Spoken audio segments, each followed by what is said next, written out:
So a little bit about the Chamber of Commerce. We are a business organization with about 450 member businesses and organizations in Truro and Colchester. Certainly, we do everything we can to support business, and that's in a number of ways, from being able to be their voice at our tables of advocacy, which has been very, very important in sharing the difficulties that businesses are facing through the pandemic, as well as being able to offer some benefits and discount programs and being able to make connections and help with networking. So today is an example of bringing some business minds together to discuss some issues that are facing our community and help give some helpful hints on how we can build business together. Through a program with ACOA, our chamber has been able to offer an e-commerce development program to the local business community.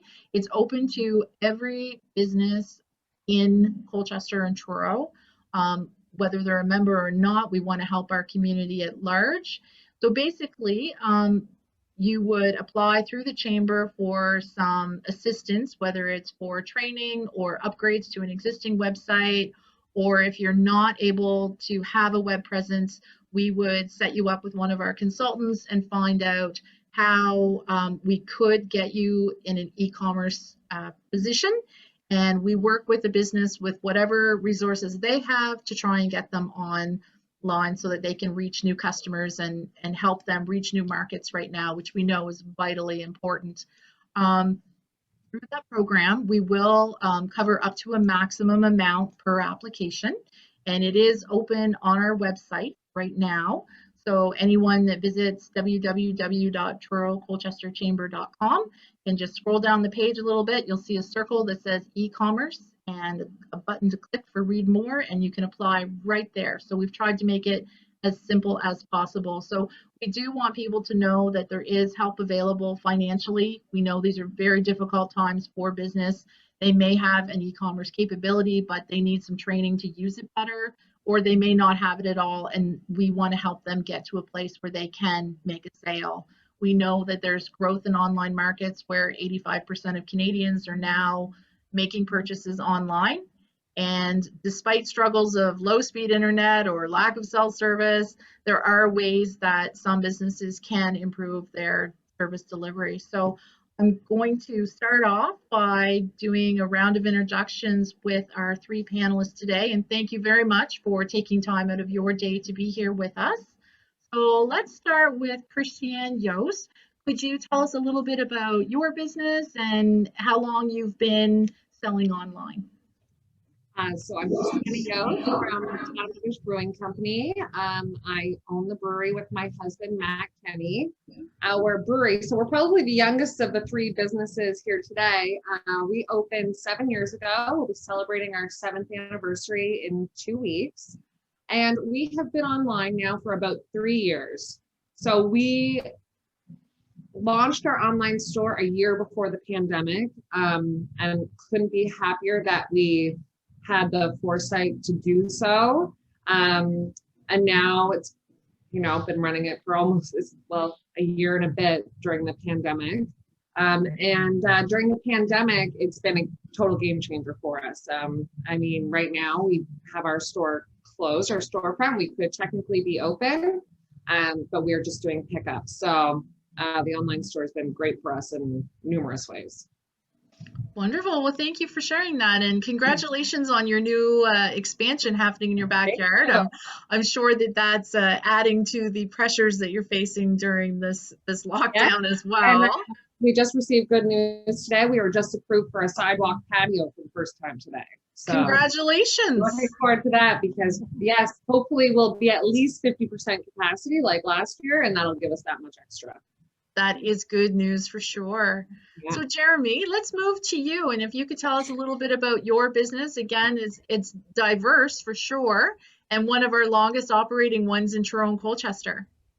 Yeah, so I guess it's a little different for us.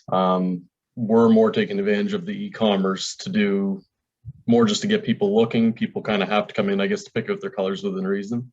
So we haven't seen a lot of traffic as far as purchases, but we're getting a lot of customers that are calling because they were on the website and kind of like we said, I guess, we've all been on, we'll say Canadian Tire's website or something. Doesn't mean you made a purchase online, but you look there first, so you kind of price shop. So it's helped us that way, kind of for, I guess you could say, advertising in a way.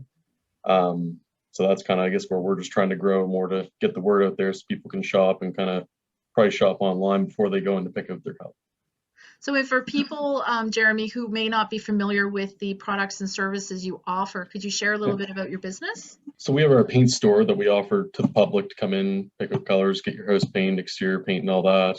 We also have our warehouse that we wholesale through to all the stores throughout the Atlantic provinces. So we've been fortunate that way that even though we've seen in the past 2 weeks a major decline, definitely in our own store and obviously throughout the provinces, luckily New Brunswick and PEI has been staying busy, so it's helped us there. But definitely this last shutdowns, we're kind of fortunate, I guess. I think like a lot of the renovation world at the beginning of the pandemic, it kind of took off because everyone needed a project. And anyway, for whatever reason, this last shutdowns definitely slowed things quite a bit. But like I said, we've been lucky that we are getting people place online orders and shop online, do a lot of curbside pickup, stuff like that. So it's been beneficial that way. So it's like we said, even though we're not maybe seeing the traffic as far as online purchases, we're steadily seeing people that are calling because they were looking online and, now at least know what we have to offer. So it's been a good advertising tool.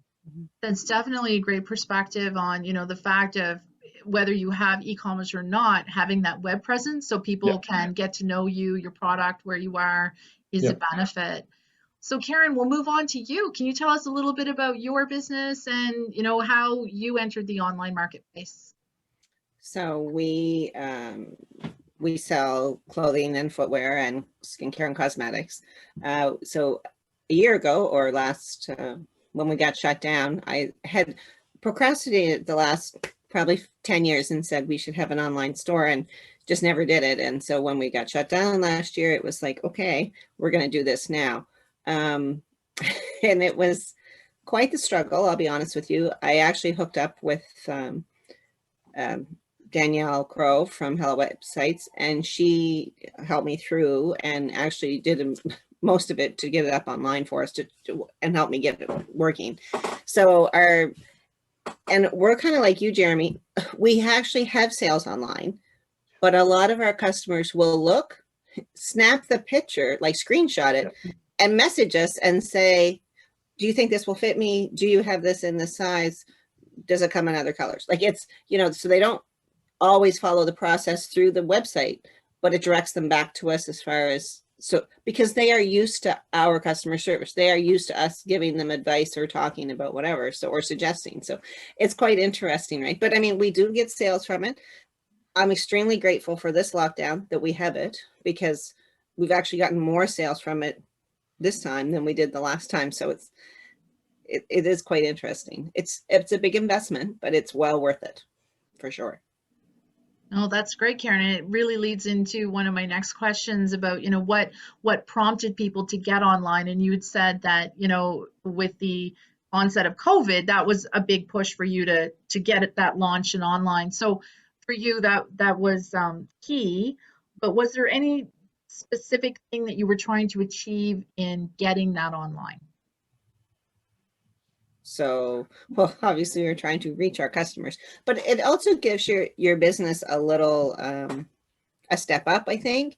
People that recognize that if you have an online presence, that, oh, okay, they must be doing, they must be a good shop. They must be a good store, because like all the big names have their own website, right? So it gives you just a little more credibility, I think, for people. And legitimacy of a business, and that you're operating as high a standard as you can. As you can, yeah. Yeah. Sure.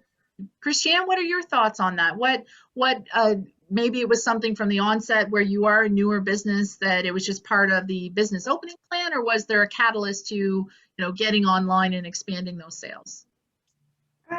We are mentored by a few different business people in the alcohol community.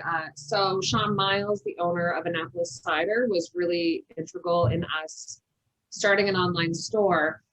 For him and then for us, it was a chance to reach a broader population. The market continues to get saturated in craft beer, or not saturated, but more and more businesses are opening. So there's so many Nova Scotians or people who have connections to Tatamagouche that wanted to buy our product, or even like, just see us. So opening an online store was really doing that. In addition, we really just wanted like another leg to the stool, another avenue for sales. It doesn't have to be a huge avenue, but just something to, I don't know, keep you going during those times you don't know what might happen, and then that time happens. Well, it's very interesting, and we'll talk a little bit more about shipping product and how far it's traveling from our local community and outward. But that's a great perspective on how you got started, and it also speaks volumes to the importance of having mentors in business and having a business community that you can reach out to and learn from. So Jeremy, I guess you've been in business for a very long time, and maybe you can share with us about your process in getting online. And I know that your current website kind of replaces one that might have been previous to that. So maybe share a little bit about your path. Yeah, well, I guess I'll be honest, we were kind of late to the game. I guess we kind of focused, I feel like, a lot of our efforts for years more in the warehouse, just growing that. So we kind of just recently tried to, start working in the store a little better and getting out there. So we kind of got a little heavier into Facebook and Instagram and that. And then it was just kind of, I guess, good timing when we found out that there was obviously, the availability of the, online site. So now that we've gotten into that, it's definitely, I guess, helping to grow things that way. And we're fortunate, I guess, that where we do already ship, every morning and every afternoon through the warehouse, to load the paint on was just, another step that really didn't inconvenience us anyway, where we already had everything already set up with freight rates and everything like that. So it's just kind of been, I guess, a good pairing, I guess you could say. So fantastic. So what are some of the things that, oh, sorry, Christiane. To throw in too, when you're saying we started too with Instagram and Facebook, I feel like if your Instagram and Facebook is doing what it should do, a website is just a natural progression. Yeah. That really leads into the next topic I was going to touch on. It was like, what are you finding most effective in marketing your e-commerce site, and how are you driving traffic to that? I guess for us, right at the very beginning when they did this last lockdown, we ran a little Facebook ad and just kind of picked, obviously our range that we want to set it at for within the local community, tried to stick to that as much as possible. It's kind of trying to promote it through Facebook and Instagram, get the word out there that there is a website, and then once people get on, generally it's, we're still trying to learn, obviously, because now that the website's done, you still have to obviously work at it and adjust it to how it, so we're still learning that ourselves, I guess, but we're just kind of trying to adjust it every day to figure out, if I was, a customer going on, what would I want to see pop up first, and what kind of makes it the most simple, because obviously as soon as you get on a website, if it's too complicated, you're probably going to, get distracted and then it's gone. So that's a really good point too, about trying to keep things as simple as possible for the customers, and putting yourself in their shoes of, how would they be looking to find you, or, what the experience would be like when they got there. Karen, what are some of your thoughts on how you've been trying to market your e-commerce and what has been working for you? Well, my son would tell you that I don't push it enough, because that's what he tells me every time I talk to him. but that's so I tend to push it out on our Facebook posts. So we do a daily post of pictures or whatever. And I mean, and every day, I don't put it in every day about checking out our website. I probably should. I probably need more help with that, like how to push that forward all the time. And we have an Instagram account, and it does go on to that as well. We also do an email once a month to our customers, and so I will gently remind them that this website is available. So it's a learning curve for all of us, I think, and being older too, that's not my generation of growing up with all that, so it's a little harder for me sometimes too. So but yeah, Facebook's been our biggest way to get it out there. Well, and I know on Fridays you do Fashion Fridays, and you do videos and really showcase the products that you have to offer. How is that working? That works fantastic. People love Fashion Friday. it's it's funny, but they love it. What do you think about that mode of communication and how you're presenting that that's so attractive to the audience? I think it's just because we're so relaxed. We're, you know, it's not rehearsed. There's no it's real. It's us, and Sam and I, or my sister when she was coming down. It's just a very it's just like I'm standing here talking to you. And I think that they like that because, it's not a show put on. That's not my style. And I think that they relate to that. So, and apparently we're very funny. So people think it is funny. So we don't try to be, it's just a natural conversation. So, I get stopped in places and say, I love Fashion Friday and I watch it regularly. I can't wait till Friday morning. And it's kind of nice, right? It's kind of funny. But it was just kind of a whim thing that we said, let's try this. And it's grown and grown and grown. So it's certainly nice to have something to look forward to. So if you have something on a regular planned schedule, then people are tuning in maybe to find that little thing they've been looking forward to. So that's really nice. Yeah, Christiane? I think it's important too that you don't overdo something.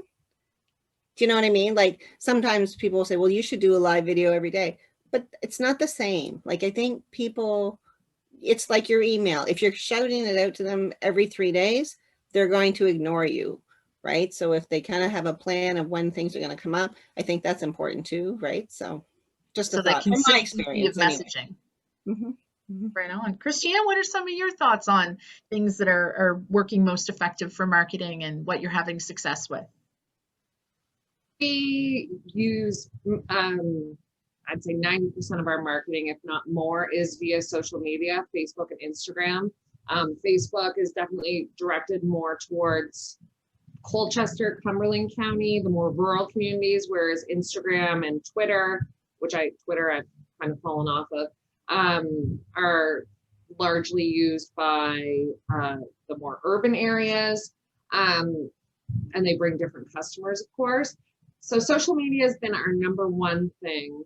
And again, too, with not wanting to overdo anything, it's hard to find that balance online with social media of showing what you have available, but then also like not pushing sales all the time. Hey, we have a new beer. Hey, we have a new beer, or here's a new shirt. And then having content that's, oh, we're renovating, or here we are brewing, which I think people can get tired of us pushing sales. And I've been planning on getting our email marketing going. We have an extensive email list that I haven't been utilizing, that I would like to use, for upcoming beer releases, and things like that. Oh, that's a great tip. The email list it's data gold mining for businesses to be able to collect contact information and send out those direct messages. So you had mentioned about using Facebook and Instagram. Is there something unique or different that you're using them with? Like we mentioned, Karen doing a Fashion Friday video. Is it like what types of posts are you putting on? Ours are mainly organic posts, so they are not paid at this point. Not that I'm against them, I just have been too lazy to pick ones to put my money towards. Video, which I don't do, I need to get over it. Video translates the best. In all the studies of like online and social media, video will get you the most insights, sales, so on and so forth. I guess stories in Instagram are big. Once you get 10,000 followers on Instagram, you get the swipe up ability, which you can then link directly to your website and such. So we use the swipe up a lot. Today I put out a new windbreaker. And so if you see it on the story, you can go directly to the link. That's really great. And then another tip, I guess, on social media that so often businesses forget when they are just launching their website is that they don't put their website on their Instagram bio. The link is not there. People don't want to go looking for it. So you want to make everything as easy as possible. These are great tips. And when we're finished our conversation today, we'll put together a little list of these and send it out to members of the chamber, with the three three of you providing some insight into what, you know, basic things that people can do to make things a little bit better. So that is phenomenal. So Christiane, maybe I'll get you to lead off on our next topic, which is, you know, where have you experienced the growth in online sales? So from the time you got started to now, what areas are you seeing the growth in? And I guess, I mean, product-wise or geographical? So when we opened up the online store, we expected to sell the majority during the summer, and it was usually people who had been to the brewery, or you know, their sister had been to the brewery, and then they're going, oh man, I wish I bought that ball hat, or do they still have that beer that I really like, things like that. So we would see our influx in the summer. Then, and I mean, our sales were like not even mediocre. It was basically just to have it. So people had the option. Then with COVID, and I guess actually when we opened up the online store, we opened up beer to pretty much across Canada. And we were like near one of the first, not the first by any means, but like near the front lines of doing that.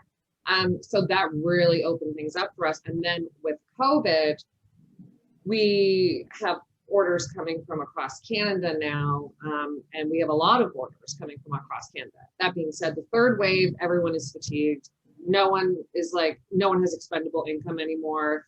People are going back to the office, so they're not sitting at home drinking all day, so our sales are a little bit lower.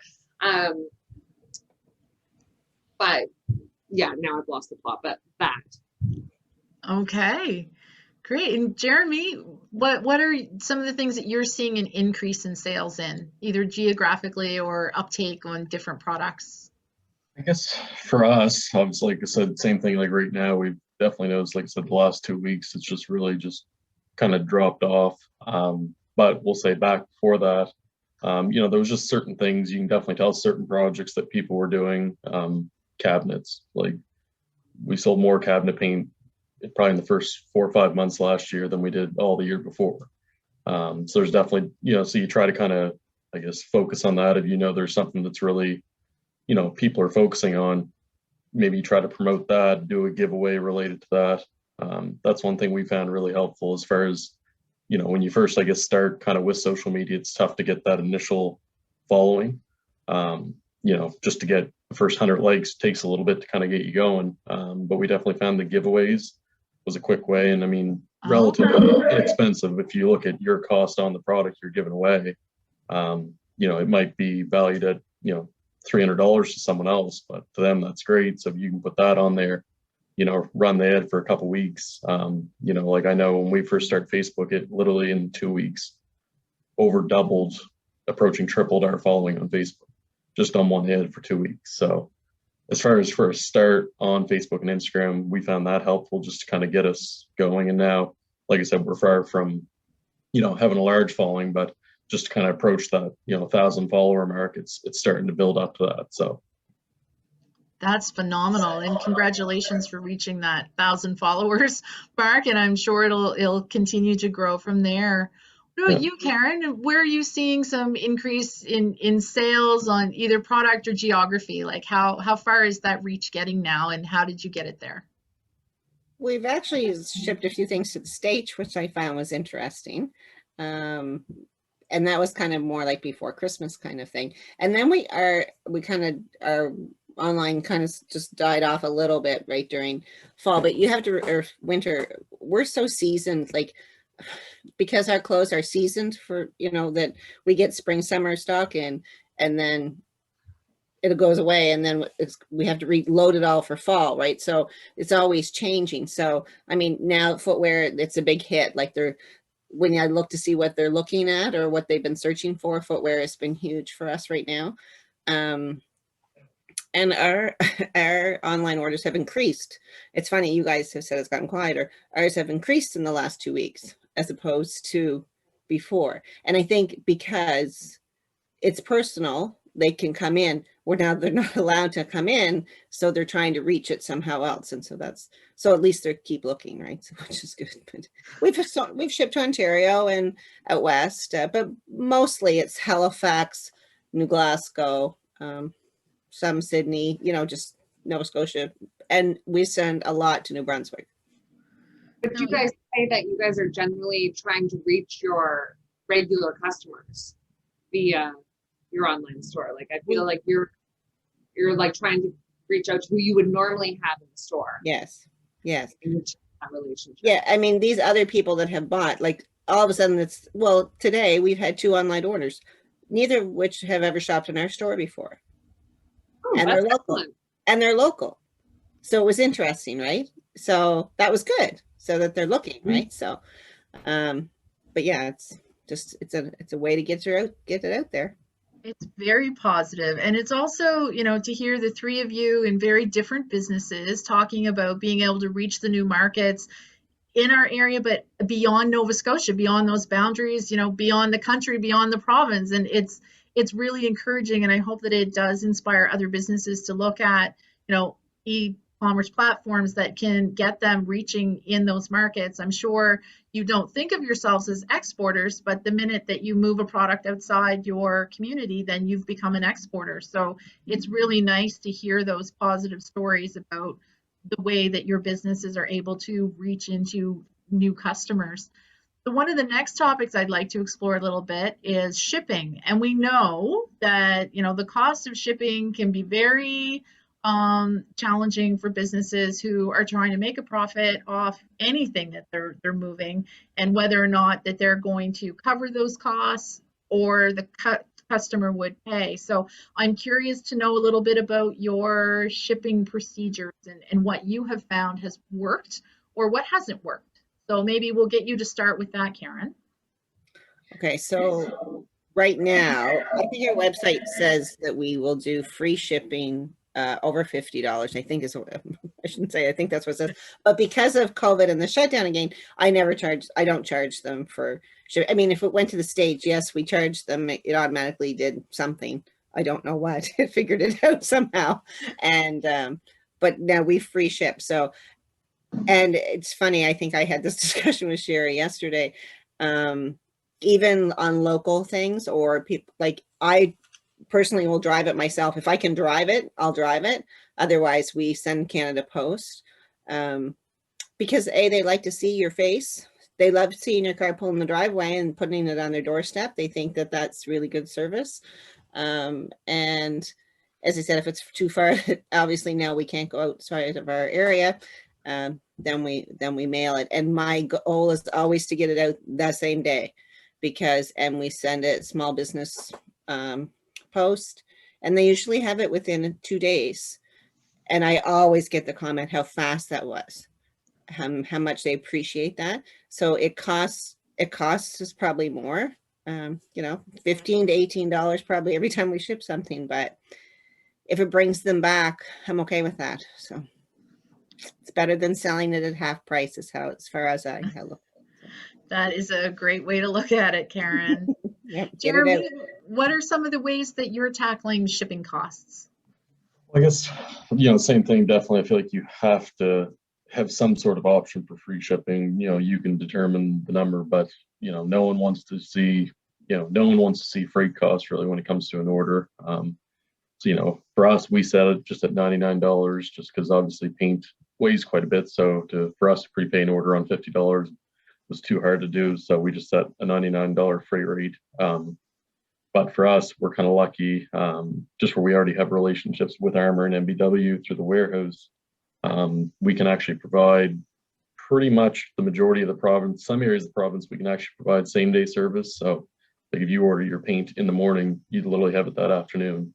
And everywhere else, as far as even up to northern New Brunswick, is next day shipping for us. So we're lucky that way that it kind of, like I said, just fit in place to be able to ship stuff through the warehouse, made it quite easy for us. But yeah. That's fantastic to be able to have that quick turnaround. That's excellent for your business. Yeah. I know. Well, most people, when it comes to home projects, it's kind of if they have too long to overthink it, they might come up with something better to do rather than paint a wall. So moment by moment, and it kind of goes with the weather sometimes, I would think. Yeah. Christiane, what about you? How are you tackling shipping? Shipping has been our largest hurdle. Much like paint, beer weighs a lot. So the challenge is, we do offer free shipping on orders over 95 in the Maritimes and 150 in the rest of Canada, because I also agree you have to offer free shipping somehow. The challenge is that the more beer someone buys to get to that free shipping, the heavier it costs. So it's a large expense. It's a very large expense. You're shipping glass, so we have specialized boxes, things like that. So our margins aren't great. However, we compare them to the margins we have with the MSLC. And if it's comparable there, then we can continue to do business that way. We also, and I wonder, Karen, if it would be worth you looking into, like Jeremy, we use MBW along with Canada Post. I just wrote it down. Yeah. So we use, and they just moved to like an online system, which is just like changes everything. And that gets us to most of the Maritimes, and then Armour. I love when someone buys like 40 cases of beer. I'm like, okay, Armour's on its way. Yeah. Well, this too, with us all being more rural, say, Truro, Tadmabush, for us, we're competing now too against the breweries in Halifax. So our orders are coming in from all over Nova Scotia, let's say. In Halifax, all the breweries are able to offer same-day delivery or next-day delivery, and they can do those deliveries themselves. So our consumers are often expecting to receive their beer that afternoon or the next day, and we just aren't able to do that. So that's also been a challenge. No, definitely. Well, it's nice to hear businesses promoting, another local business, MBW, as a courier. Certainly, the Chamber of Commerce has members. Someone is on the call that isn't muted right now. We're hearing a little background noise. Could you all please just make sure that you are able to mute your connections? Great, thank you. I've lost my little train of thought there. We're talking about shipping. Supporting the other. Yes, I was going to talk about the fact that with chamber members, we do have a program called Flagship, and there's also another national shipping program through the Canadian Chamber, where it looks at different couriers in the area, and it will calculate a rate based on chamber membership, so you can save up to 40% on your shipping. So again, if it's not something that you've had a chance to take a look at, definitely take a peek. We have information on our website, and we can certainly direct email anyone that's participating with us today. I'm wondering, because we've talked a little bit about balancing things. So one of the things I'm sure that is a challenge to balance is having a physical store and an online store, and managing either inventory or having the time to process the orders. Maybe Karen, I'll start with you and get your perspective on how you find that balance between having both an online store and a physical store. So when we first got online, I went with a Shopify online store, and quickly realized that in order to keep my inventory correct, what was selling in store, I had to knock off. I had to physically go in every day and take it out of the online store, because there was a few times we kind of got caught with, oh crap, we sold that, this morning, and it didn't come off, right? So, so that was a huge challenge for us. So I just bit the bullet and changed my point of sale over to Shopify so that they are integrated, which was a nightmare for my staff, because it was a whole new learning curve of how to sell an item in the store, because everything was completely different. Anyway, it works for the inventory, for as long as we choose the right thing when we sell it. So that was huge for me. That was a big challenge. But I recommend anybody who has a physical store, who has product like ours, like you guys both make your products. So it's, you know what I mean? It's not like us, like everything is new or changes rapidly. So if you have product that you are in and out, in and out, in and out, and it's not repetitive, or you can't fill in on it, you better make sure that you can connect your two programs together, because otherwise it's a nightmare. It happens. Nightmares happen. How about you, Christiane? How are you balancing those challenges? I'm actually so excited to hear Karen say that, because during this lockdown, we are integrating our POS to Shopify as well. So we use Shopify for our online store. I have been using an iPad cloud-based POS in store, more or less since we opened, but it's been another company. So we just had the call yesterday, and we are integrating to Shopify POS as well. So I was like, okay, let's use this lockdown. I'm not going to paint new walls this time. We did that last time too. I will integrate our POS. It is a challenge. I especially, like, I think of you, Karen, and you have like 2 mediums or 2 size 8s in each shoe or things like that. It would be challenging. We find that to a certain degree. Some things move really quickly. Tie-dye shirts right now, things like that. So it is a bit of a balance. So I'm looking forward to having that integrated itemization or what have you. Yeah, you'll love it. Perfect. How about you, Jeremy? How are you finding the balance between managing present store and e-commerce one? I guess for us, I guess we kind of have part of it figured out prior. For us, it's more trying to keep just where we have 2 separate businesses as far as our warehouse business and our storefront business. We actually surprisingly still had the manual whiz slips up till about 3 years ago. And the reason was because we needed a POS system to link up with our warehouse system. And if we couldn't have that, then there really wasn't any point, because having the warehouse inventory bang on was the main thing.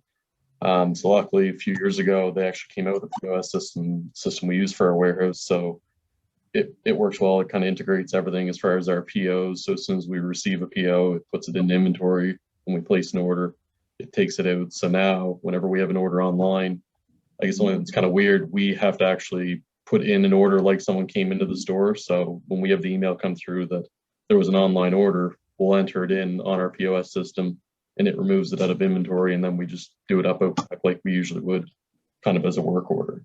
So it's been a fairly smooth transition for you in that sense. Yeah. Well, that's great. No, it's very interesting on the different ways of how you can manage, what you have in stock and then what is going out between the two. So I think we're going to just kind of go around and have some closing thoughts and inspiration for people who may be considering moving online, and then we'll take a couple questions. So maybe we'll start with you, Karen, and I guess if you could just, share with the group on what you would say is some of the best advice that you could give based on your experience of having an online store, what would that be? The first thing I would say is make sure you get somebody who does that for a living to do it with you. Unless you're 30 and under, probably. Still need someone. You still need someone. Okay, still need someone. Okay, but it's a real challenge, and you need that expertise. And if you can hook up with the chamber and get some benefit for that, like I did mine before the chamber offered their program, because I was just like, okay, I'm done. I'm over it. I have to do this right now. So if you have that opportunity, you should definitely hook up with the chamber, because they have the resources that will help you. That would be my biggest advice for sure. And to get your POS system hooked up with your online store. Those are great tips. And Christiane, what are your thoughts on that? Like, if someone's considering it, what advice would you give them? Well, I agree with everything Karen said. It took us over a year to get our online store going, because we had a flop first, and we had to do, a completely new website again. That is the current one we use now. That would have saved us a lot of time and money. I think everyone needs to be online now, but you need to look at what your business is. So you need to be online, whether it's like you use your website as an online business card and you don't actually sell anything. You need to be online on Facebook so people can at least see your hours. You don't need to post every day. But if you're not online now, people question the legitimacy or the quality of your business now. If they can't find you when they Google you, that they're going to move on to someone else. So in some way or form, you need to be online. Doesn't need to be selling things, but have a presence. That is an absolute great point to make, and so true, because we are in that Google world that we don't use our phone books so much anymore to look things up. It's an automatic go to your website and Google. I know during a recent power outage, I discovered how important being able to Google was when I dusted off a phone book that I don't know how old it was to try and find a phone number. But that's an excellent point to make. And Jeremy, what are some of your thoughts on, advice for people who may be considering entering into the e-commerce market? I guess kind of what Karen said, like having someone make sure it's done properly. Because the thing is, like, obviously, and I think everyone's probably very similar. When when our website first got up, I mean, we had the base of it done, but we still weren't really sure how much traffic there was going to be. So we didn't want to invest in paying someone full time just to run a website. You kind of have to have someone that can maybe pick away at it. And I remember when we first started it, we were adding stuff. So of course you have to add product to it. And one night I got in, and I think it was a little late at night and probably worked a little longer than I should have. And I completely wiped the whole website out. Luckily, the guy got on there was able to go back and actually refresh the old website from before. But definitely having someone that knows what they're doing, or I guess knowing when to stop, is a good thing. So. That is sad to be a victim of your own ambition there, Jeremy. Yeah, no one to blame. Yeah. No, that's wonderful. So there are a couple of questions here. Kalinda Brown asks, is anyone using data analytics software to get a better sense of what sells using e-commerce, or to know what posts on social media are getting the most attention? So I'm not sure if any of the three of you can answer that. I can jump in. Take my we're not using any specific data analytics software. That's something that I definitely would like to look into, again, with probably a professional. However, our Shopify platform, it does a really great job of breaking down what pages are turning people away, how many seconds people are spending on each page, how many people have abandoned shopping carts, where the shoppers are coming from. Is it Instagram? Is it, some of the websites always amaze me. It could be the train station inn that some of my customers are coming from, those sorts of things. And the same with Instagram and Facebook. There are a lot of great insights within the programs itself. You can see how many people are viewing it, how many people, if you're using stories, are skipping by it, closing, unfollowing you. That one always sucks. Things like that. So I would like to get further into it, but the programs themselves, just starting out, have great analytics. They do. Wonderful. Jeremy or Karen, any thoughts on what you're using, or if you're using that? We do have Google Analytics, I know, like through the Yellow Pages and that. I'll admit, still probably the same thing, like we probably haven't taken advantage of it as much as we should. I know I've popped on every now and then just to kind of try and look at, age groups, things like that for certain posts. And yeah, like I said, I'll admit we have it, but we really haven't. I think things kind of just, same thing, got kind of hectic busy there for a bit, and not that you put it off to the side, but I guess you kind of focus on keeping things going rather than trying to grow for a minute. But it can definitely be beneficial. Like I said, there's definitely certain posts, like I said, I found with the cabinet, cabinet repainting, that really targeted kind of like a younger group, more than anything, just because a lot of first-time home buyers, so most people buying a house obviously can't afford to be putting in a brand new set of cabinets. So certain posts, definitely we've gotten into try to target a certain age group rather than just, spreading it out over everyone. So I feel like before and afters would be huge for you guys. Mm-hmm. Yeah. And we've definitely, and that's something probably in the past 3 weeks we've gotten into. Just when we first, like I said, actually the guy that built our website, he's kind of taking care of our social media now for us, which is nice, just because we found we could make the ads ourselves, but you get busy throughout the day and you forget to make a post. And then all of a sudden, you're waking up the next day thinking, God, I haven't posted anything for a couple of days. So he actually noticed that with the before and afters, huge difference. So. And I think it's important, we need to think, social media is free, but it's not at the same time. You still have to run it. I mean, it's more than a part-time job for me to run our social media. People comment, question, ask questions at all times of the day. I don't know, maybe it's just the alcohol industry, but there's just a lot of 3 a.m. questions. So, I mean, it's not free in that sense. Well, and if you have a social media, but you're not posting anything, I think it kind of comes back to the same thing of you look less legitimate. You mean, like if you have a Facebook that hasn't had anything posted in 2 weeks, you start to, people It can going, be almost as harmful as not having it. exactly, yeah. It's funny. So we just like 3 weeks ago, I said to my web girl, I said, what's this Google, like, should we be doing something? So we hooked up Google Analytics to ours, because, if you're searching for, say, it means nothing, well, Joseph Ribkoff top, there's certain sites that come up. And so why aren't we coming up? Like, why I want to somehow get there. So anyway, that's in the process. And then we got shut down. And so I've kind of let it go by the wayside. But as a small business owner, it is really hard to wear all those hats. And sometimes you think, I can't afford to pay someone to do this for me, but you can't afford not to. Because if you think of it, if it costs you, say, $500 a month to pay someone to look after certain things for you, if you get that in sales and more, that it is worth it, right? And so I think that that's something that people really have to think about. I am no expert at social media. I do all our Facebook posts now. I'm learning how to do Instagram, and I know it's supposed to do it together. Sometimes it does and sometimes it doesn't. So I don't have that staff member anymore who used to do it for me. So it's been a challenge, and it's very, as you say, very time consuming, right? But it's worth it. And so if you can get that expertise help, paying or whatever, however you do work it out, I think it's very important. I think it's important too to look at your demographic. So Karen, like maybe Instagram might not be that valuable for you. No. And like Facebook is where you should put all your energy. It might very well be. It's our biggest. It is our biggest social media account. It's our biggest platform. It really is. That's where our customers go to. I mean, we get some hits on our Instagram, but nothing compared to. Exactly.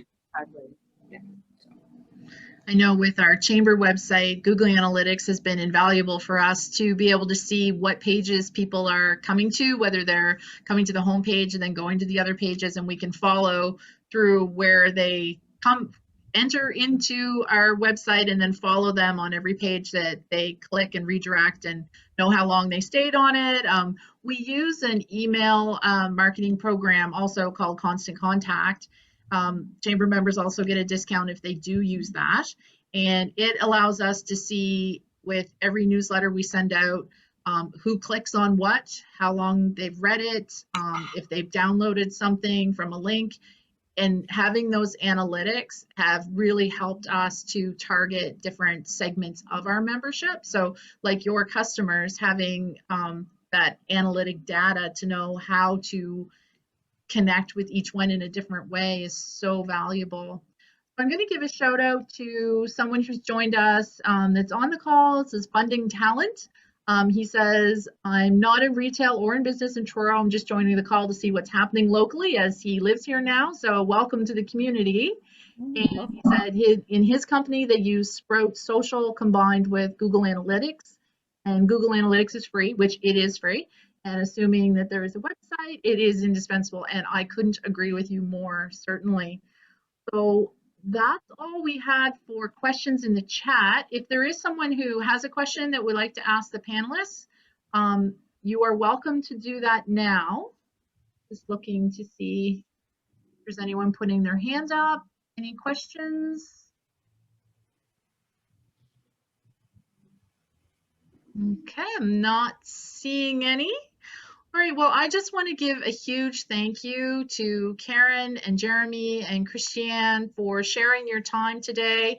At this point in time, there's nothing more precious than time that anybody can give. And I greatly value your perspective and sharing that with our chamber members. And I wish you all the best. And if there's anything that the chamber can do to help business answer questions, find out about programs, or really just search for more information on business supports in the community, please reach out to us. Our website is www.untitled trurocolchesterchamber.com. And you can reach us by phone 895-6328 or by email at any time, oa@tcchamber.ca. So thank you, everyone, and I wish all of you a wonderful afternoon.